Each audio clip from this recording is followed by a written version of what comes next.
வணக்கம் நண்பர்களே. A to Z motivation சீரீஸில் இன்றைய லெட்டர் W, வில் பவர், மன வலிமை. He has got a very good will power, she has got a good will பவர்ன்றது நிறைய பேர்கிட்ட இருந்து கேட்டிருப்போம். உண்மையான மன வலிமை இது தெரியுமா? சைக்காலஜி மற்றும் நியூரோ சயின்ஸ்ல மன வலிமையை 3 பிரிவுகளாக பிரிச்சிருக்காங்க. முதல்ல, என்னால முடியும் சக்தி, ஐ வில் பவர். இதுதான் நம்மில் நிறைய பேர் நினைக்கிற மன வலிமை.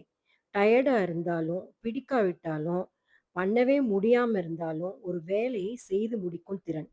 2வது, என்னால் முடியாது அல்லது மாட்டேன் என்னும் சக்தி, ஐ வோன்ட் பவர். இது என்ன தெரியுமா? ஆன்மீகம் மற்றும் மன ரீதியான சேலஞ்ச். கவனச்சிதறல்களுக்கும் தேவையில்லாத கோபத்திற்கும் நோ என்று சொல்லும் திறன். உங்க நீண்ட கால வளர்ச்சிக்கு இதுதான் உதவும். 3வது, எனக்கு வேண்டும் என்ற சக்தி, அதாவது ஐ வாண்ட் பவர். இதுதான் மிக முக்கியமான சக்தி. நான் ஏன் இதை செய்கிறேன், அதாவது பர்பஸ் என்ற ஆழமான காரணம். இத பர்பஸ் தெரிஞ்சாலே மற்ற 2 சக்திகளையும் ஈஸியாக கையாளலாம். ஆன்மீகமா பார்த்தீங்கன்னா, மன வலிமை என்பது ஒரு செல்ஃப் மாஸ்டரி. அதாவது தன்னை தானே ஆளுமை செய்வது. எது முக்கியமோ அதில் மட்டும் கவனம் செலுத்த மூளைக்கு பயிற்சி கொடுப்பது. 2வது, சிச்சுவேஷன்ஸ்க்கு ரியாக்ட் பண்ணாம ரெஸ்பாண்ட் பண்ணுங்க.